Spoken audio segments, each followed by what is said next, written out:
assembly in place. And to start up the instrument, I gotta start with oxidizer and fuel, and then we'll turn on the spectrometer. Alright, so the first thing to turn on is air, which is the oxidizer.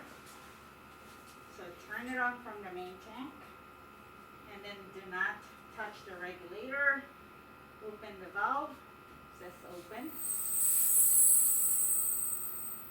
And in order to turn on the fuel, we have an additional safety feature.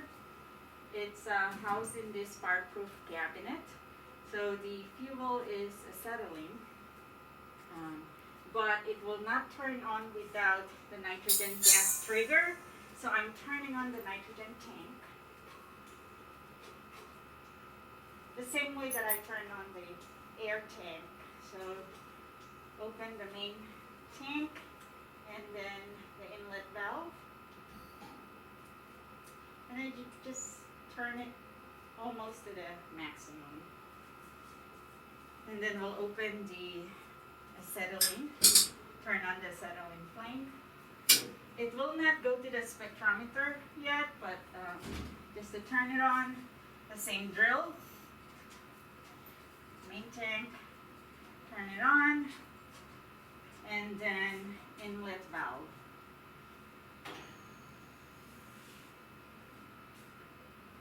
Alright, and perfect. We got plenty of fuel left. Alright, so close that. And then you go over here and turn on the spectrometer. The switch is in the front right corner. Also in the back wall, you have to turn on the vent. So it's just another switch. Make sure it's in on position.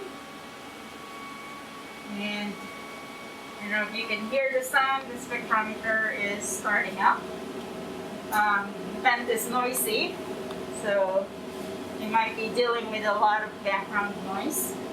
And then after that, you just turn on the computer.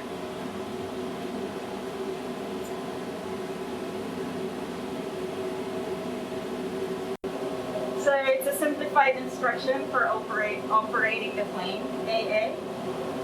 So it's back to back. And we already have gone through, turn the computer on, so steps 1 through 6. And we're getting ready to go to step number 7. So there are 2 shortcuts on the screen. The usual BSU Chem department is basically a copy of administrator, but I always use administrator, so double click. And then just let it start up. And let's see. And then the next step will be to double click on the software WinLab 32AA. Let's see if we're getting it to open. Sometimes it's a little bit slow starting out. And it's doing its own diagnostics. So these 3 boxes here, spectrometer, furnace, and auto sampler must be checked off. So that's a good sign that the spectrometer is communicating with the software. Since the last mode was furnace AA, we have to tell the instrument to switch to flame. And so to do that, you go to, let's see here, I haven't done it in a while, so I have to do a file, change technique, right here near the bottom, third from the bottom, and we will select flame. So it's really intuitive, and it's just asking you to confirm that you want the technique to be changed, so hit OK. And it's thinking.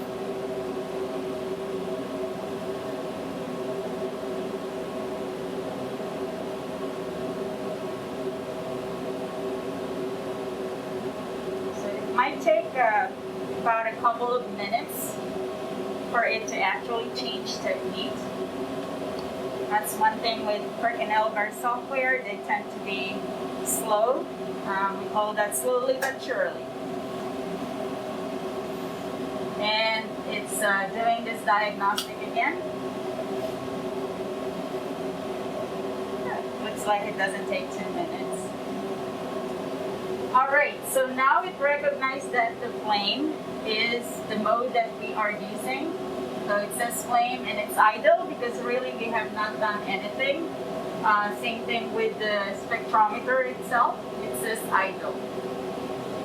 So before we start any analysis, we have to warm up the lamps for at least 20 minutes.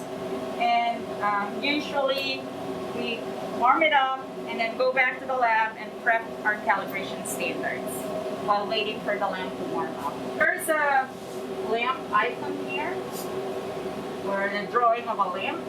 So if you click on that, and we have a bunch of lamps. We need calcium, and so I will click on lamp number 5,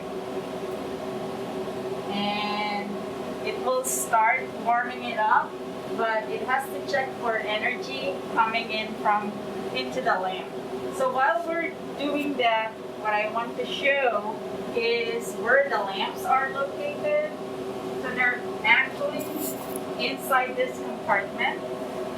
And these are all the lamps that are available for us. In other words, these are the elements we can test for.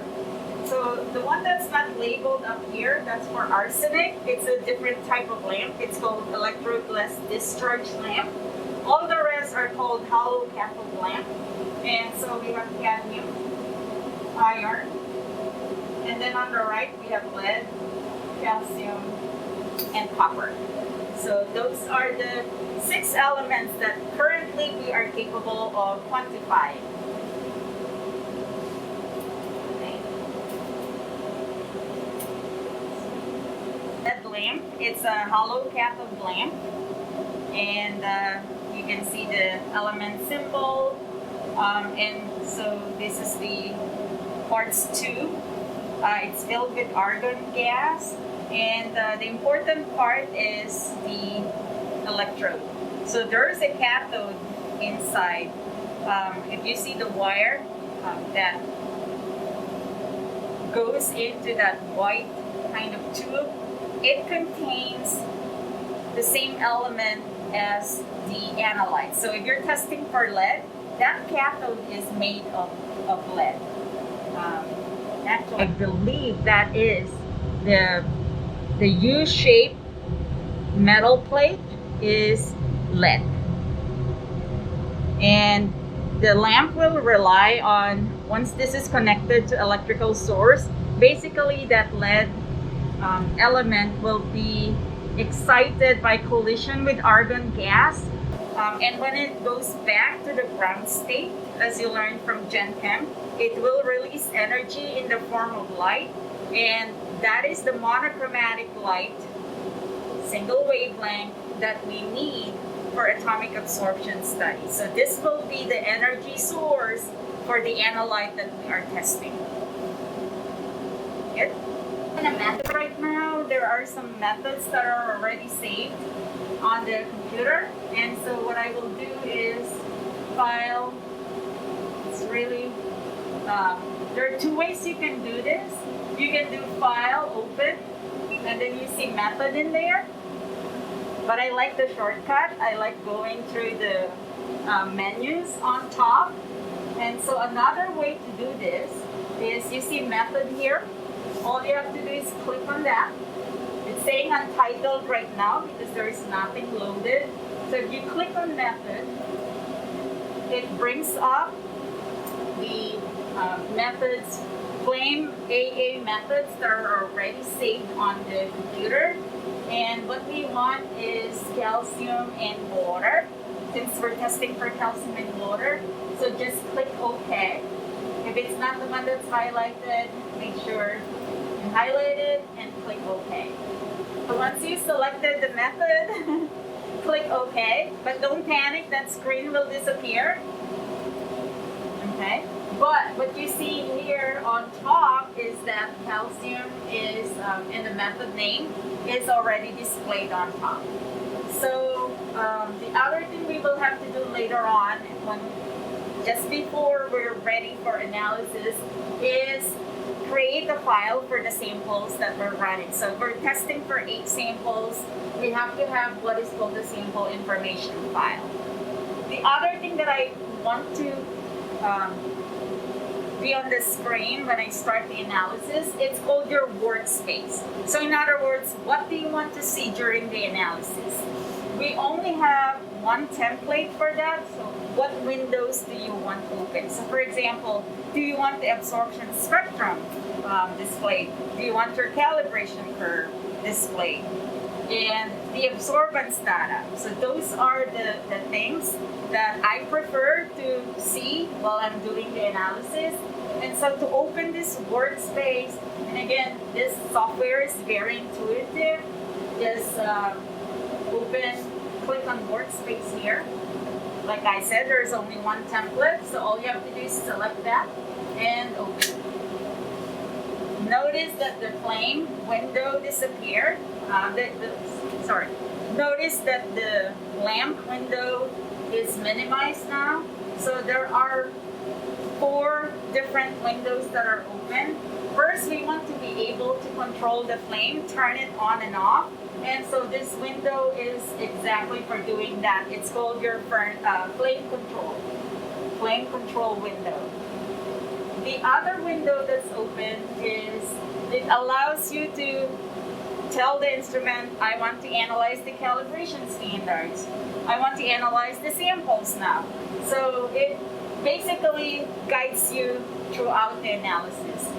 It tells you or gives you an option, what do you want to do next, okay? And then here is where your calibration curve will be displayed. Obviously, it's blank right now. And this is your numeric results, the absorbance data. So we can leave it at that. And while the lamp is warming up, we can prepare calibration standards. To create the sample information file for the samples that we are testing today, there's a shortcut here for sample information to view what's actually in that sample information file. So click on that shortcut. And for calcium in water, the one that I selected, you can even enter your dilution factor, and so the software after the analysis will calculate the concentration in the original undiluted sample. So we will start with DI water. It's a good way to start your analysis with just the ionized water when there's no analyte. So it's kind of like your blank sample. And then I'm going to change this one to the very first sample, untreated well. It does not take a lot of characters, so I'm going to shortcut it. So the first one is untreated well water. And the next one is treated well. Treated well water. Sounds like adjectives there. Brita filter.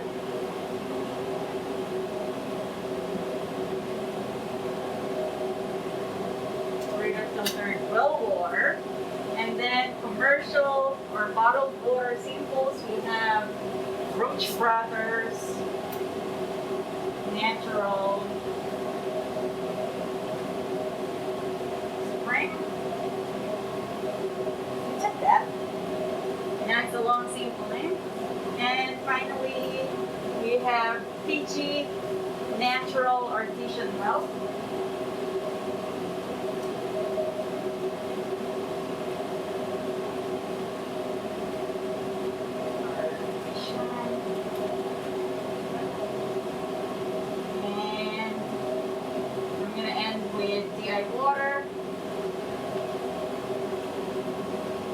I don't need all of this.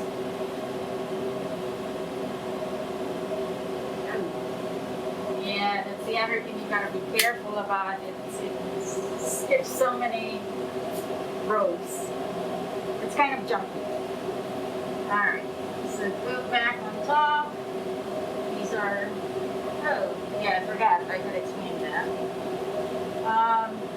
So the other thing that we want to change is the dilution factor. And so you have to enter the aliquot volume and then the diluted to or the total volume. So for DI water, there is no dilution factor. For the untreated well, it's aliquot volume is 1 ml, diluted to 4. And then all the rest, except for the natural spring water, is 1 ml diluted to 10. So 1 to 10. Over.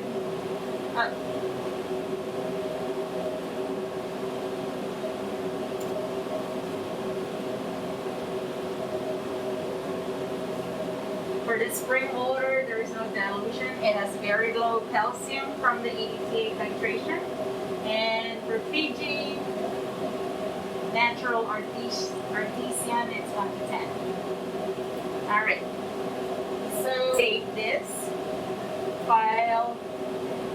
Save as. Be careful. It's a sample information. Don't overwrite the method. So make sure you are clicking sample information file. And we're going to call this calcium and water. Fall 2020. And save. Analysis. And the first thing we need to do is light up the flame. And it's really easy. It's easier than your barbecue grill at home. All you have to do is turn the switch on by clicking that switch. Turn it on. Sometimes it doesn't light up the first time, so don't be alarmed. Elisa, just warning, it's gonna have a pop, loud popping noise.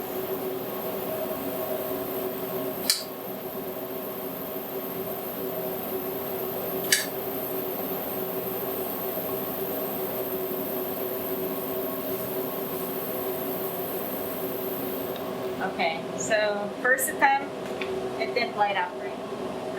So we are going to try it again. So there's an error message. It says the flame failed to ignite. Like I said, the first time you do this after a while, it does not normally ignite the first time. So you will reignite it. All right. So I'll click the switch again.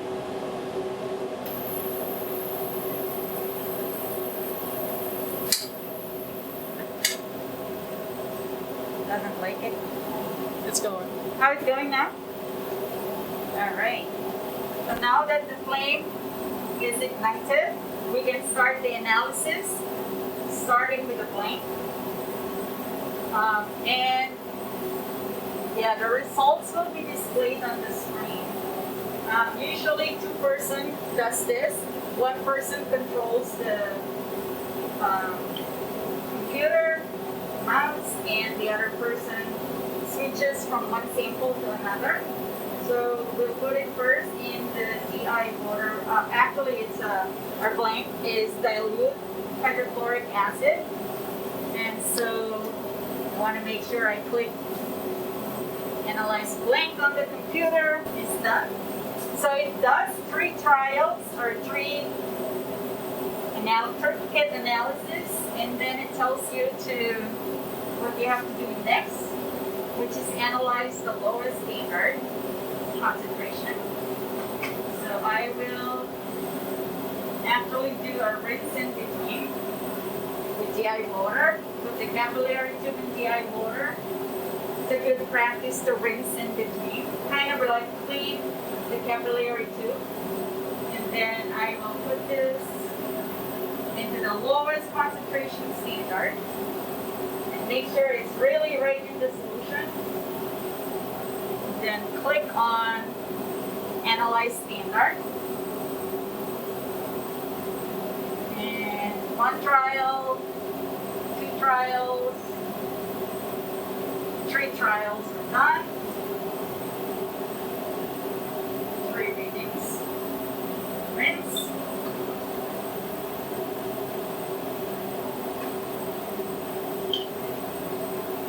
And the next standard is 5 ppm,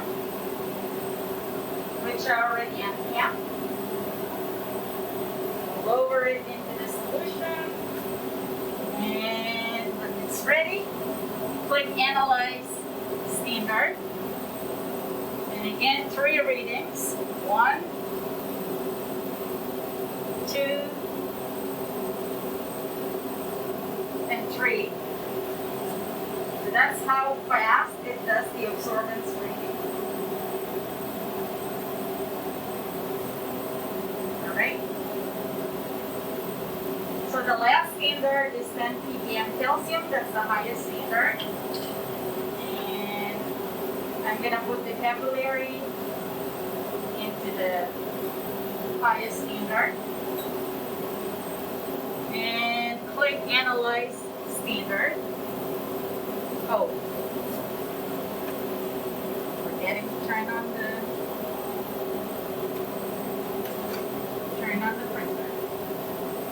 Alright, so we are done calibrating. We have run 3 calibration standards. Let's take a look at the quality of our calibration curve.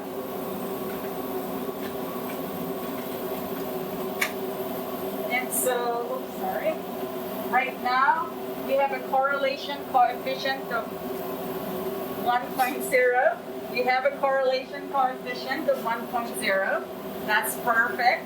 So we'll take it, and that means we're ready to analyze the sample since our calibration passed quality control.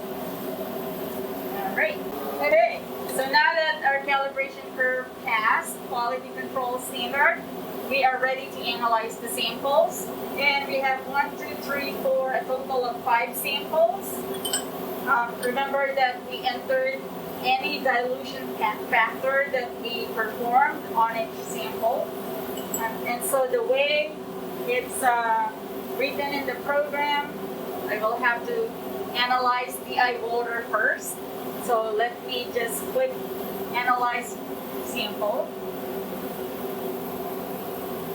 while this one is still in DI water.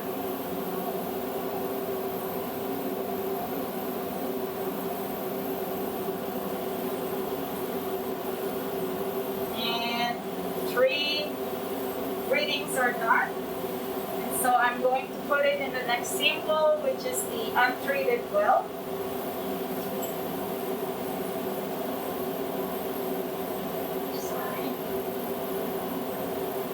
Make sure the capillary is there. You notice a change in flame color.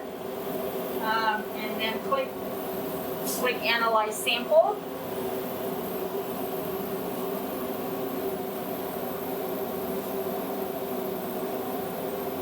And 3 readings are done. So I'm going to rinse the capillary as always, as usual, with DI water. That one's done. Next sample up is treated well water. So after just a few seconds, it's done rinsing. You could lower the capillary into the next sample and click Analyze Sample. It's also a good idea to double check, make sure that what's displayed on the screen is the sample that you're actually analyzing. So, 3 readings are done. Rinse the capillary. Move that aside. Move that aside. And ready for the next sample. So the next sample is untreated well water. Untreated well water. Hold on. Sorry. it's Brita water. This is what I said, you've got to double check and make sure that the sample you're actually testing is the same sample that the computer says to analyze. And if the computer is right, it's Brita water, that's actually where I put it.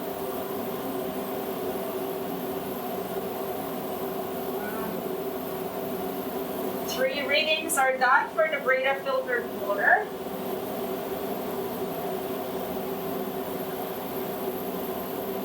Rinse. Next sample up. The next sample is the Roach Brothers Natural Spring Water.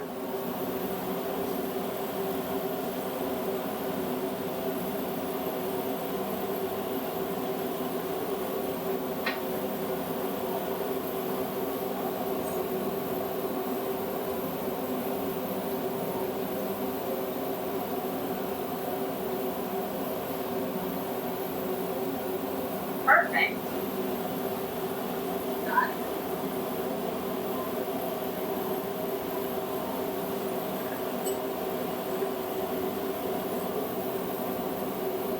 Okay.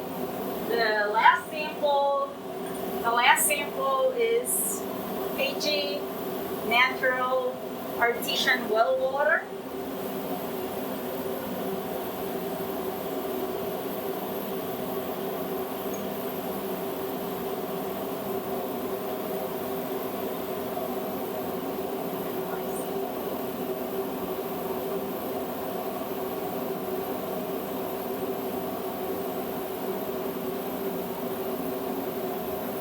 So the samples are all done, and we need to, our final sample actually is DI water again, and so I'm just gonna put it in the DI water bottle and analyze.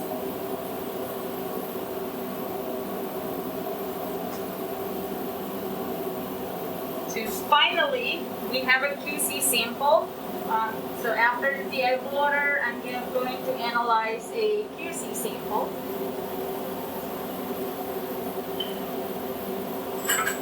Slide it closer.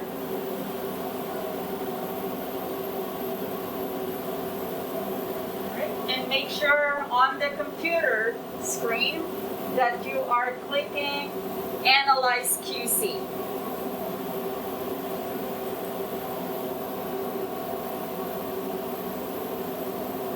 By the way, the QC is a 5.00 ppm calcium sample.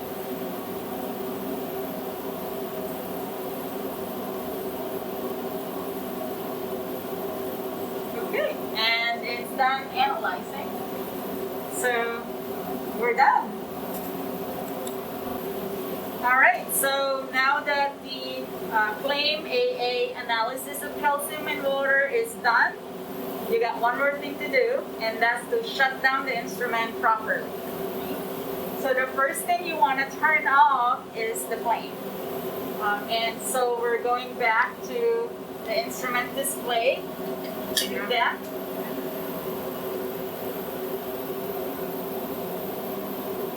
And all I have to do is turn off the switch, right? So click off.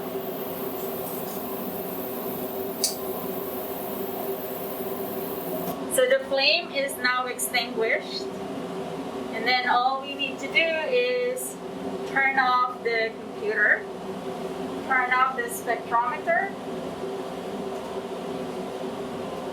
and shut off the gases. So now that the flame has been extinguished, we have to turn off the gas supply. So everything that we turned on earlier, we're going to turn those off. Okay. So I will start with the acetylene fuel. So shut off the main valve. You have to shut off the main valve first.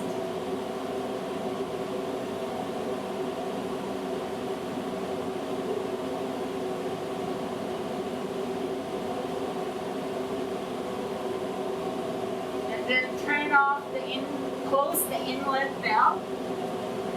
And it does have an arrow, so it's easy to find. It's easy to tell which direction you should be closing. So the fuel has been turned off. We're gonna turn off the nitrogen and then the oxidizer, which is air. So again, turn it off from the main tank first. And then shut off the inlet valve.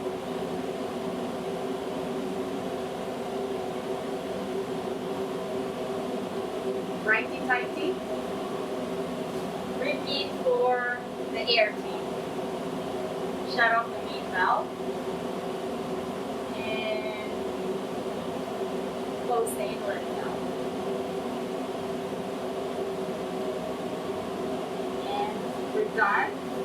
On the computer, you need one more thing. You need to bleed the gas now that the tanks have been turned off. So I'm going back to the computer to tell it to bleed gas. So all you have to do is click on the box that says, bleed gas. And you hear the sound?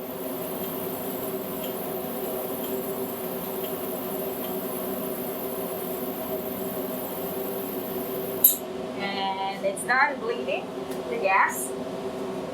So now we can turn off the spectrometer, but I'm going to close the program first. And the first thing is turn off the lamp. If you forgot to turn off the lamp, that's fine. It's going to ask you upon close down that if you want to turn off the lamp. So I will just click this on-off button. And now the lamp is off.